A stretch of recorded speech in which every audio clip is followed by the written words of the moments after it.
हमारे बीच विराजमान हैं एक और बालाजी के अनन्य भक्त, मध्य प्रदेश सरकार में पीडब्ल्यूडी मंत्री श्री राकेश सिंह जी, जो निरंतर बालाजी के चरणों में रति रखते हैं और यहां आकर श्रद्धालुओं के सुख दुख की चिंता करते हैं। श्री राकेश सिंह जी।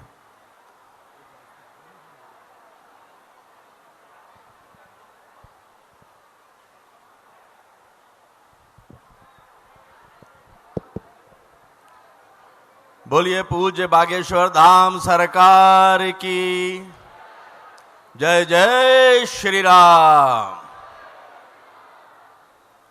पूज्य महाराज जी के श्री चरणों में नमन।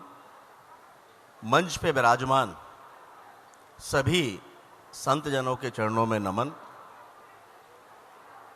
आज महाशिवरात्रि का पावन पर्व है और इस पावन पर्व के अवसर पर बेटियों का ऐसा दिव्य विवाह, विजय शाह जी सच कह रहे थे, मैंने भी अपने जीवन में ऐसा दिव्य विवाह नहीं देखा। भगवान शिव का विवाह अनूठा विवाह माना जाता है।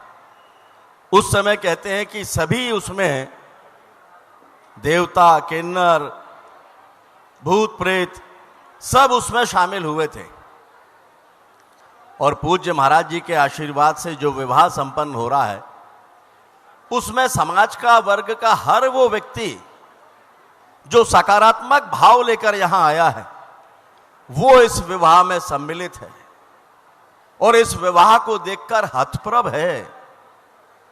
अरे कौन कहता है कि इसमें से कुछ बेटियां अनाथ हैं? जिनके पिता स्वयं बागेश्वर धाम सरकार हो उसको और किसकी आवश्यकता है? मुझे स्मरण है, मैं कुछ दिनों पूर्व जब आया था, सभी बेटियों को बुलाया गया था। आवश्यक सामग्रियां जब उनको बताई जा रही थी जो दहेज में उनको मिलने वाली हैं, जिनके परिजन होते हैं, जिनके माता पिता होते हैं, आमतौर पर ऐसा दहेज वे भी नहीं दे सकते। और बागेश्वर धाम सरकार कह रहे थे वर के पिताओं से कि मैं तुम्हारा समधी हूं और ये बेटियां इस विश्वास के साथ सौंप रहा हूं कि जीवन भर इनके सुख दुख की चिंता करोगे। महाराज जी बहुत बड़े बड़े आयोजन देखे हैं, किए भी हैं, लेकिन ये ऐसा आयोजन केवल और केवल आपकी कृपा से और आशीर्वाद से ही संभव है।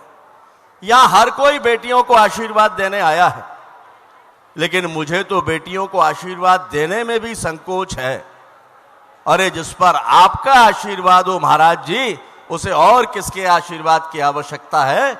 और ऐसी बेटियों के विवाह में सम्मिलित होकर मैं स्वयं को सौभाग्यशाली मानता हूं और आपके चरणों में नमन करते हुए प्रार्थना करता हूं कि आपकी ये कृपा, आपका ये आशीर्वाद इसी तरह से सभी पर बना रहे। वैसे भी आप भक्त वत्सल हैं, भक्त वत्सल हैं, लोग आपसे मिलकर भाव विवल होते हैं।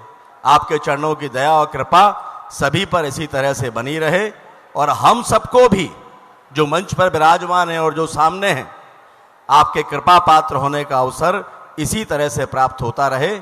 इन्हीं सद्भावनाओं के साथ आपके चरणों में नमन और आप सभी को बहुत बहुत शुभकामनाएं, बहुत बहुत बधाई। बोलिए मेरे साथ एक बार फिर से, बोलिए बागेश्वर धाम सरकार की जय। जय श्री राम।